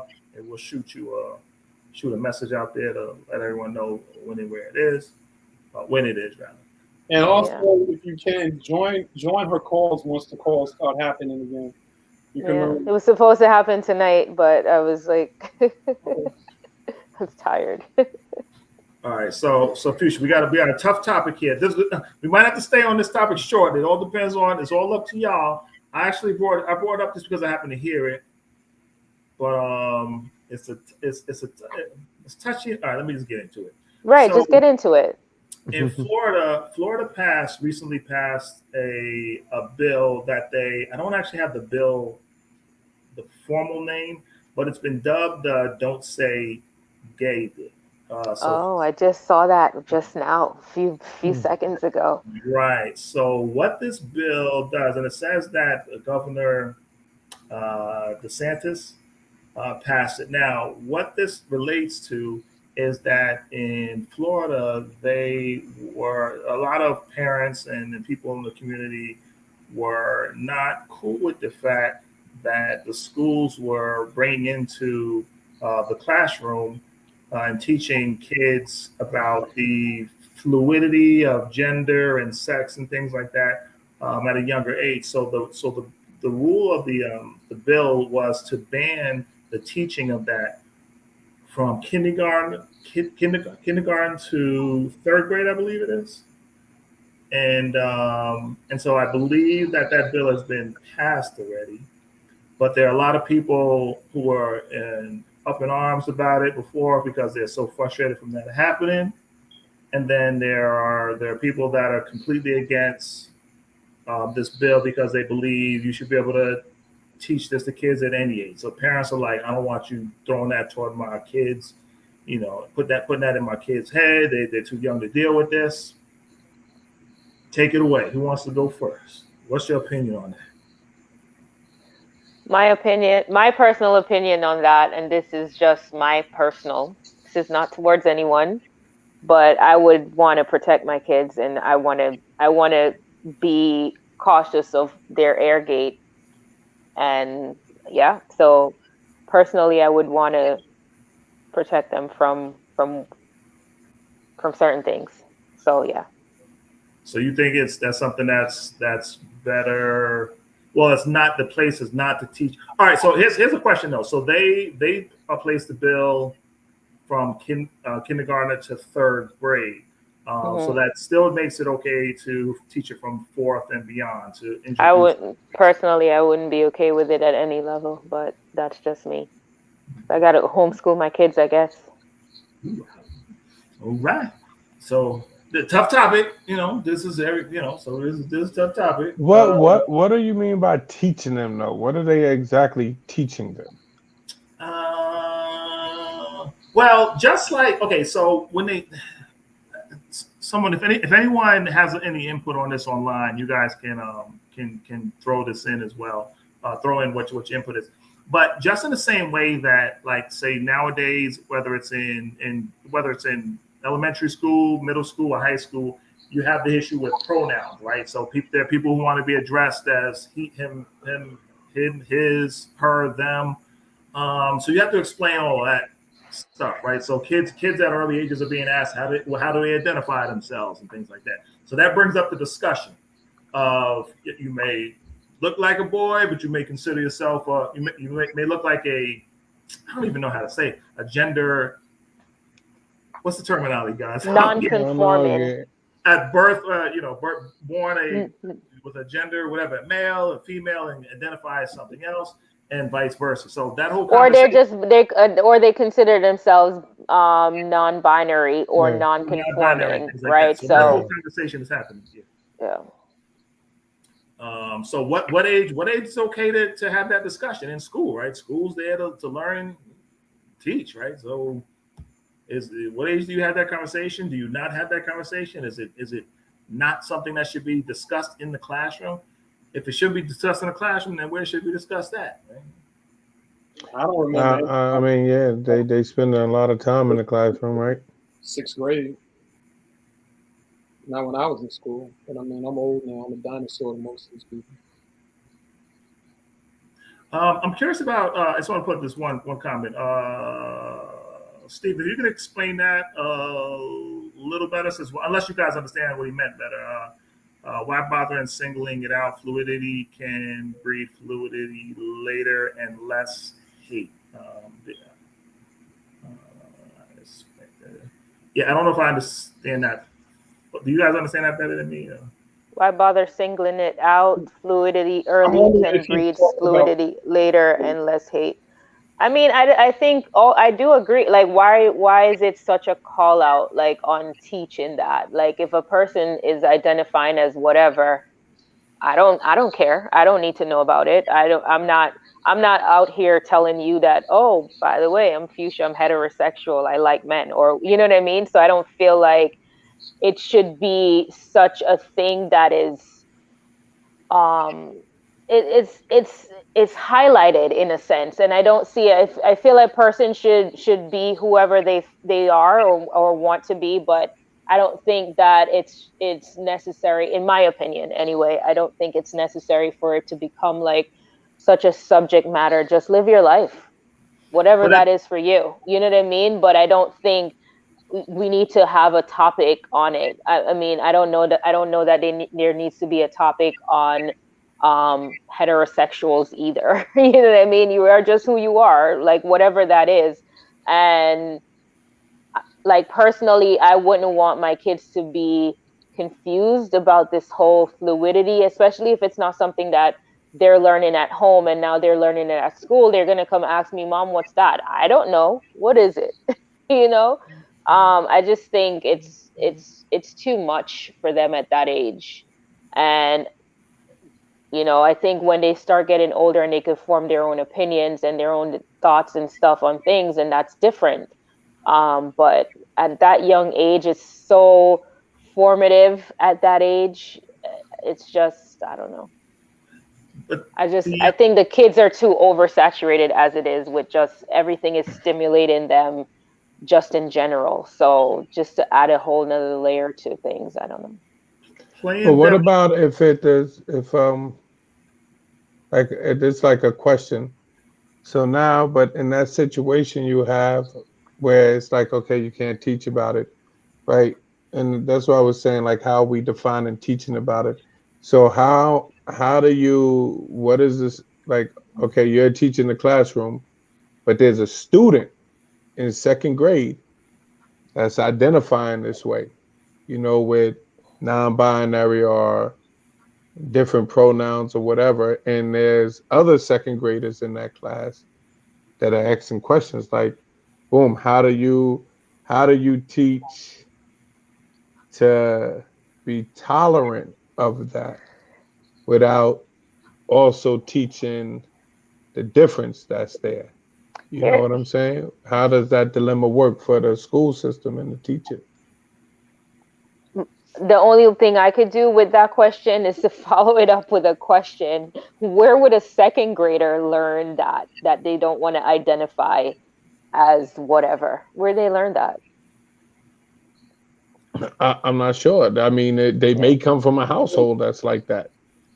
But the bottom line is, even if you take it off this topic, kids go to school and learn a lot of different things that are going on out in society and that are going on and elsewhere outside of their home environment. I mean, I hear people that say that, they knew this kid was going to be gay since they was infants, and I mean, with different things. I don't know how true that is or not. You know what I'm saying? I'm just saying that, like, if you are placed in that situation, I'm just saying, like, playing devil advocate on it. How do you teach tolerance? See, like, and that's like Steve's question. It was like twofold, because it's like how do you teach? Like, I'm not trying to teach you to be gay or to be non-binary or gender fluid or whatever, the different, terms are. But you're teaching a kid like tolerance at any age, say. So it's like, if you have that situation in as early as a first or second grade classroom, what is the situation now that a teacher would be placed in? How would you explain that if those questions came up in your third grade classroom? Yeah, when we grew up, didn't we have like guidance counselors, and didn't we have other people in the school that certain things, certain discussions with social workers, and just certain conversations were had in different places? I mean, as far as I remember, I know that when I was like watching something on the news, they were saying that like one of the arguments is that the bill is vague. The bill is very vague. And what does that mean? And then, the other argument was that parents have a choice. Parents literally have a choice. And I don't remember between first grade and sixth grade ever having anything dealing with any form of sexual education. As far as my memory serves. I mean, maybe if they taught something, we didn't learn. We just didn't. I don't remember sex education that early, And so I do know that with the internet and everything else, children are exposed to a lot more stuff. But here's sort of the reality, the way I'm seeing it. Like you said, to some degrees, Charles, if they identify themselves as that already, there must be something in what they've learned from however they learned it or however it's come about, that there's an actualization to some degrees for whatever that is. But, I was sort of taught most of the time when you're that young, it's just formidable years. It's still, you don't know. And so, I mean, for me personally, I wouldn't want my children that young to be having those types of discussions in a classroom, period. Not let alone like a teacher. And I think the teachers are probably in a real unique situation because, to your point about tolerance, I don't see where intolerance would even have a way in, even into a situation like that. Because it's one thing to address something, it's another thing to teach about something. And, so you have those moments where maybe something needs to be addressed. And even if children are having a discussion, it's no different than right now. I was at my son's basketball game, and this kid was on his team, was cursing up a storm. He was just sitting like 2 feet from me. Turned around, I was like, yo, let me holler at you. He said, students, come in. He sat down, I was like, yo, you understand I'm a father? I'm a parent. You want me to go tell your parents? So I was addressing what he was doing. I wasn't necessarily, even though it's a teaching moment, I wasn't trying to teach him and say, well, let me tell you the etymology of the word, blah, blah, blah, blah, blah. Yeah. I just think that it's a very slippery slope. And I just think that for the most part, if parents are same sex and then they have children in their homes that are growing in their homes, in my opinion, most of that teaching and the ups, downs, lefts, and rights, it should come from that household. Now, if it's not there, and then it comes to the school, I thought that there were professionals in the school to sort of be able to help cultivate those conversations a little bit more than putting it on a teacher to now start having discussions that they might or might not be comfortable with, or might not even be learned because when Clubhouse first started, I was in a lot of Clubhouse rooms, and I didn't know that I didn't know all of the pronouns. I just didn't know. You know what I mean? And every time I thought I had them, there was new pronouns, and I'm like, well, y'all gonna shoot me? Are you gonna shoot me down because of my ignorance? Because I'm not intolerant. You know what I mean? I'm not against you. You know what I'm saying? Whatever it is that you believe or feel, yo, salute. But the attacks that were coming were very serious. Very serious. And so it created, in my opinion, more of a divide. So I don't have any answers as far as this one goes. I really don't. It's an ever-changing world. But I don't remember being that young and learning, per se, about things dealing with sex. And I know some people say gender and sex are different, but all of this stuff is being lumped into the same gumbo. With very little room for real conversations and understanding that everybody right now is learning something new about new things. We didn't have certain things, so if it's new, we all have to learn. And then we have to also learn and see what's actually going to stand. Just because we learn something today, because some people are like, well, this is what it is, it might not be that way a year from now. People, a year ago, I thought COVID was going to be until 2023, and it's 2022. And 90 days ago, they were stopping kids from going to college because of COVID. 90 days, it's like, yo, COVID has disappeared. So things change. I think we just need to be patient with the evolution. So that's just my take on what has been said. I don't know, man. It's a different time period, Everybody got to learn to sort of at least be are more open to learning from one another. I'll say it like that. I think that will make things a lot better. You know. But, Yeah, that's what I was saying. That was like I was saying how we defining teaching. You know, like what as far as like what did they? How does the bill define it? Should I say as like teaching kids this? it's man. You Yeah, know? I don't know. I can look at it as we're talking, but I think two things I noticed like in the conversation. I think it was brought up before. Like how one of the points was made was how do the kids learn what these points were that they identify with and stuff like that. And there are many people who are on the supportive side that said, they don't learn it. They're born like this, and they have an identity thing that conflicts with their I forget the way they term it. That conflicts with their birth gender, or if I'm saying that right, or whatever. So, and it's not a matter. They would also say that it's not a matter of like sex. It's not like teaching sex education. It's a matter of teaching like their how they identify, right? So, although we we classify like there would be a checkbox for like sex male, sex female, but it's not a sexual content discussion. It's on more so on like identity and stuff.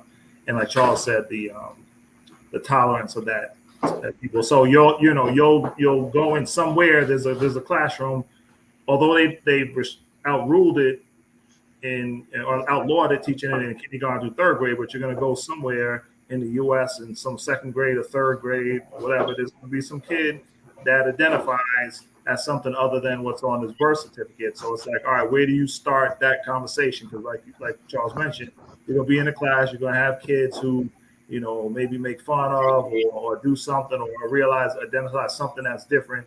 How do you start that conversation?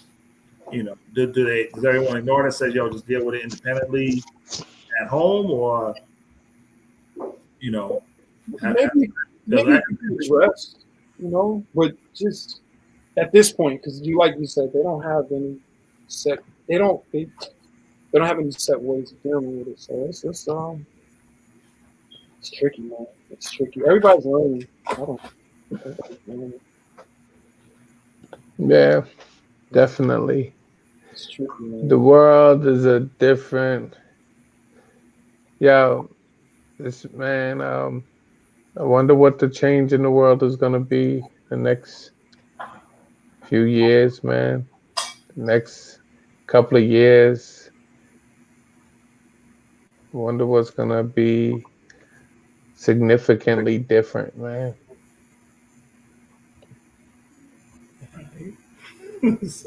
One quick point that I just noticed in this.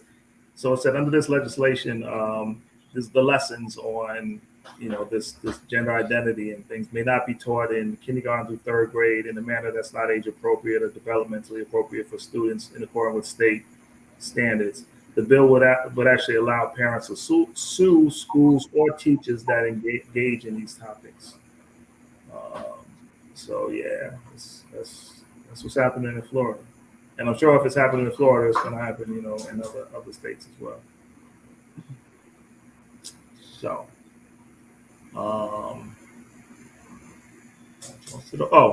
Stephen put up a topic here. Does somebody want to read that? Or about what we teach each other, such as not hating black or white, and that is taught in school, taught not to hate people just because of what they look like or do. For example, not teasing the kid because they pick their nose.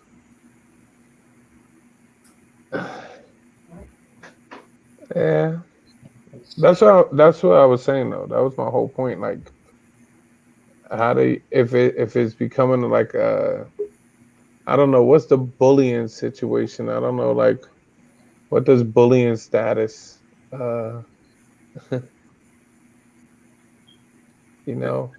Wait, it off, Z. I don't know what you're saying. No, I'm saying like when does a lot of that bullying stuff come into play on the school age level? Where like like what grade do they start seeing that more in? Like how early does it develop? And like people, I'm not familiar. I'm familiar with bullying in schools, bullying, but I'm saying like if anybody knows that's more connected to the educational field, like where do they mostly start seeing that in, like, third graders, fourth graders, ninth graders, or what up? I mean that. Yeah, I mean, like I heard some parents talking about, kindergarten and stuff. Kindergarten, you see bullying, like whenever kids are together. I mean, that stuff starts early. Not necessarily on like on your identity, but just whatever reason. If you a Yeah, kid, okay, so that's what I'm saying. So this is what I'm saying. So now if you have that going on, let's say if you have that going on a second or third grade level and it's based off of identity, this is what I was saying, how we define and teaching, like what that, and I meant how was we, meaning not so much how do are we defining it as much as how is the bill defining it, because that's what we're talking about, the legal ramifications. So how is the bill defining teaching? Because that's what I'm saying. So now you have a situation in the classroom where someone says being bullied because of their gender thing, so how is that addressed? So you got the bullying, and then you got the intolerance of that person's gender or sexuality or whatever. So what's the leeway there for you to address that? Like, how do you address that, but not actually teaching it though? You see what I'm saying? It's gonna be a slippery slope, man. It's gonna be a slippery all slope. right. Maybe, I'm just big on respect. I mean, me personally, what I'm saying? I'm just big on show love and respect to everybody. I know we've talked about this over the years, since we've been doing this show. And, a lot of times, regardless of, if a person's just a good person or just, which you might or might not know when you meet people, but you can always show respect to one another and just keep being respectful and be respectful of situations. I mean, I think that can help, but what I think is going to happen fundamentally is if you're for or against these types of things being taught in school or even addressed in school, because that's what my thinking is. I think no matter what, it's going to sort of be like a seesaw for a very long time. I don't know, man. I mean, I think if you just kind to people overall, it's easy to be tolerant of people. You know what I'm saying? If you just kind to people, you know what I'm saying? If you meet a kind person, if I go to the supermarket or if I go to the store and, somebody's helping me with my groceries or helping me or if I catch an Uber or a Lyft, unless just say hypothetically, they're transgender or gay, did I get to my destination safely when I got in? Was I breathing hello? It's simple for me. Hey, how are you doing? Not, hey, you're transgender. Let me out the car. Like, come on, like to me, some of it has some real ramifications, but some of it is also being like bound up. Like when you talk about like the bullying, and yeah, bullying is going to happen, but I remember back in the 80s, man, it was a different time period. There was a lot of crazy stuff going on. I don't see a lot of that stuff now, but it doesn't mean that those things aren't happening. I'm just gonna say it like that. So, and I'm being vague intentional about that. I don't want to get sued or anything. Yeah. So, any I don't know if we segue or well, I know guys, we're gonna have to wind down shortly. I don't know if there's maybe there's one that's coming here. Stephen says, right, and if they are bullied and teacher defends his right to be gay, and then can the other parent now sue?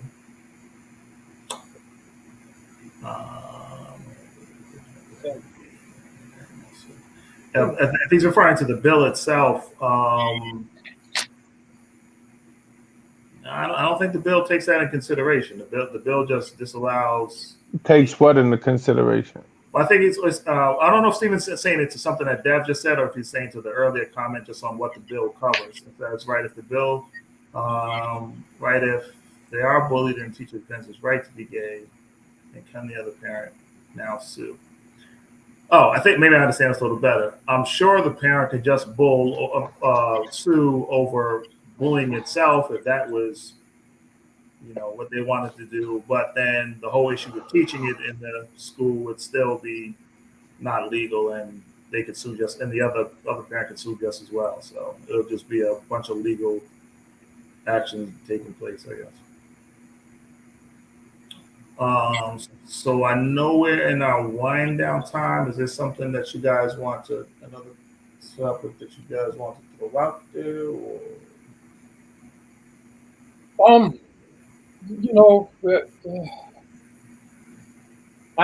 going to say this. I just think that if we're talking about tolerance as far as like of individuals who might have a difference, meaning straight, heterosexual, gay, transgender, whatever. I think it has to happen across the board. And I mean that literally. I think it has to happen on both sides. But sometimes, some people can really believe what they believe, and that's all across the board. And it can come across as just there's no room for growth. Ultimately, like in order for us to be able to appreciate one another or the difference, we gotta have room for growth. You know what I mean? We gotta have room for growth. I mean, back in the '80s, and I'm I don't know if I'm telling too much information, but I can tell you. I remember one time we went to my aunt's house, and my cousin had a cookout, and my cousin was like, when I say gay, I mean he gay, like let you know, like in the '80s, gay, like yo, I'm gay, and my boyfriend's gay, that type of, like proud about it, like what you gonna do, not in a meaning way, not like what you want to do as far as fighting, but what you want to do as far as this is me as a person. You understand what I'm saying? This is who I am. And so very early on, him and his friends in particular, it was like I'm grateful for that time period. You know what I'm saying? Because what it did was it helped me to sort of understand, okay, they just doing what they do. They playing chess, listening to music, they enjoying each other's company. And it gave me more of a wider scope because, my scope might not have been as broad as it is now. It wasn't as broad as it is now, in all honesty. You know what I mean? But it was a different time period, and I wasn't around that community enough. But I'm saying that also to say this. They had a different way of dealing with people who weren't as tolerant. You know what I mean? They were willing to fight for what they believed also. You understand what I'm saying? So it wasn't going to be a thing of, I'm a homosexual, so you just think I'm a sucker. Nah, they, they'll say, I'm still a man, and it was one of those types of things. I'm gay, but I'm still a man, and I just remember seeing all of these different things. But if I'm sitting there playing a game of checkers with my cousin, in the back of my brain, it's not like every move I'm like, that's a gay man. That's a gay man. I don't know how else to say it, but there was a lot of respect shown and there was a lot of respect given, and it wasn't uncomfortable. You know what I mean? And so that's like sort of the base of my template. Sometimes when heterosexual men speak about gay people, it's almost like, for my experience has been some gay people are not necessarily trying to hear you because they just want it differently. Some. Or just because, we do things differently doesn't mean that we can't respect each other just in the center. Just respect each other.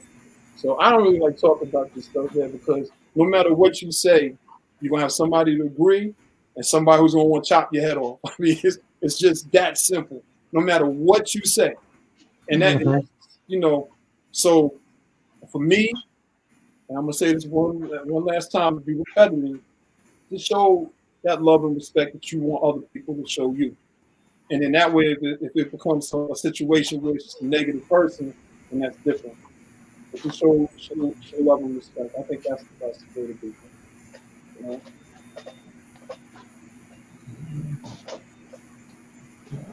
I agree. Treat people fairly. Hard to do though. Sometimes, yeah. That's it's an illusion that's never gonna exist. And it's never gonna exist. It's an illusion, but it is what it is, though, right? It is what it is. Yo, Before we do get up out, Michael. Yes, sir. Hello, Michael. Yeah, I'm here. Yo, Mike, what's up, man? You agree that people should be treated fairly? What happened? Do you agree that people should be treated fairly? Oh, absolutely, man. Absolutely. Okay. Yeah, some people might disagree with you. I heard you say it could be difficult. I mean, they say it's a shoot. Like, what's difficult with treating people equally? I mean, some people will. I know people will quickly say that. It's what does that tie into? I think it's difficult for people. They probably say the statement probably is it's difficult for people to change.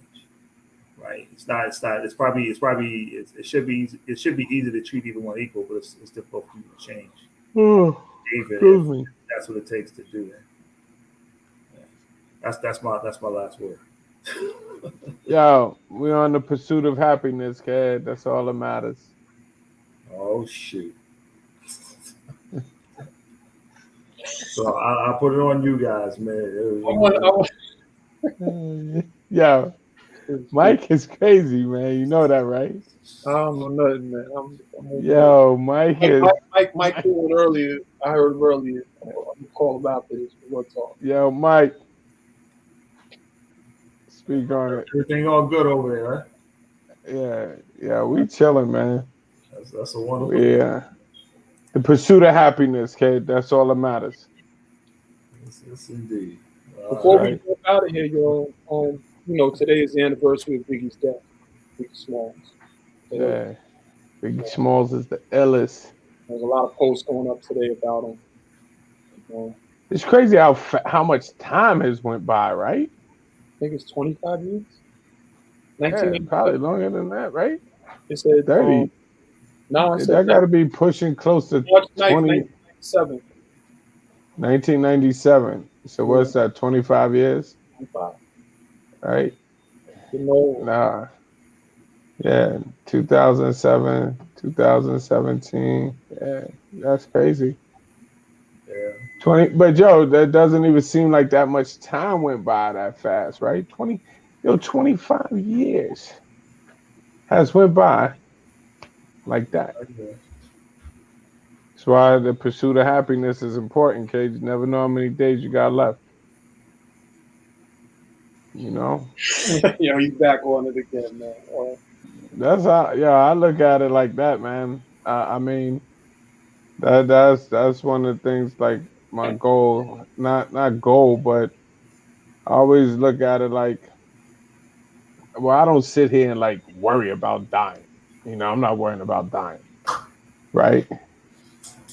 I don't want to participate in it, but I understand that one day is going to be my reality.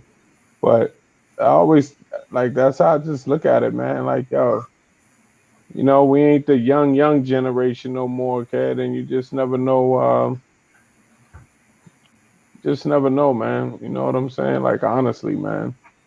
Every day you turn on social media, man, there's some RIP stuff on the wall or something like that. So, yo, man, you gotta enjoy these days as best you can. Never know when they're gonna be over with, man.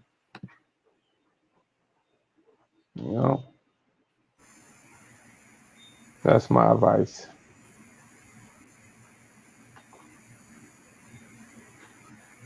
Feel me? Oh my god. I'm sorry. Yo, Tempest, let me tell you something, man. Whack 100 has the Facts. perfect name, Whack. Yo, that dude got the perfect name, man. He is such a clown, man. That dude is such a clown. Yeah, he's different. He's a different breed, but again, some people need those headlines. So and maybe for some, Biggie wasn't a legend. Definitely one for me. So appreciative No, of he's his one of the work and most what he influential rappers accomplished. at all time. Yeah.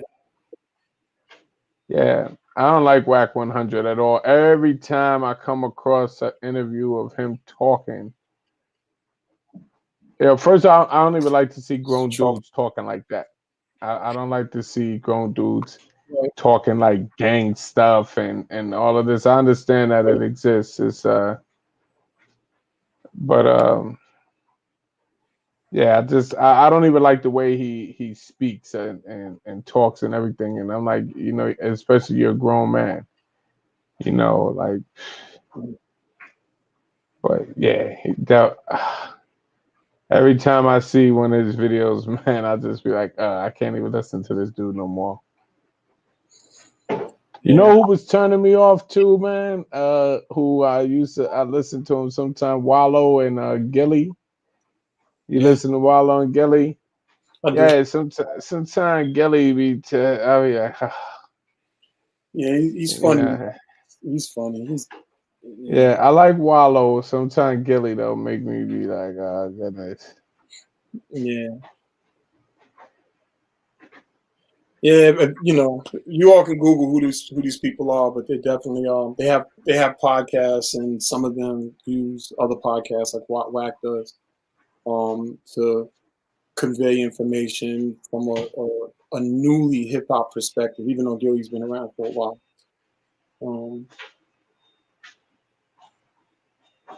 So let's just let's just shut it down, and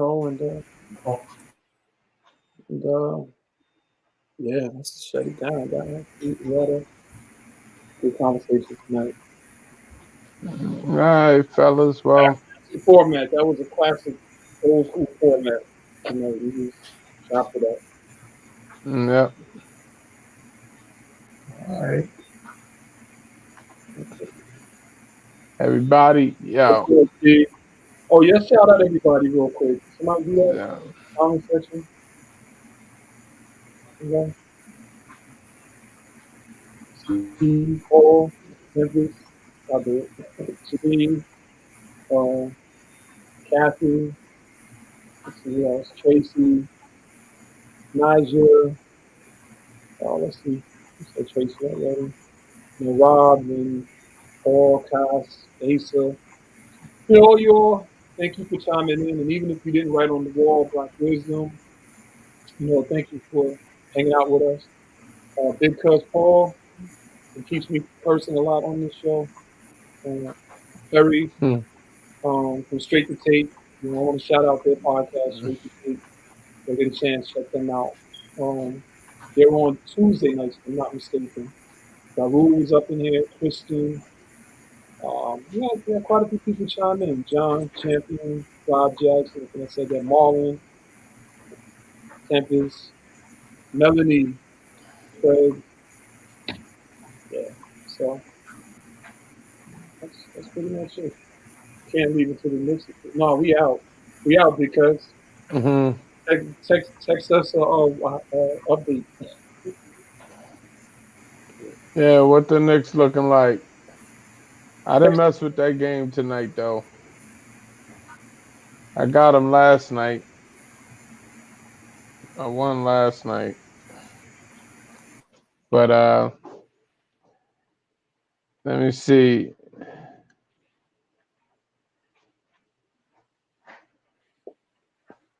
Charles, Yeah. we about to say goodnight. Yeah, I don't know. Oh, Paul's saying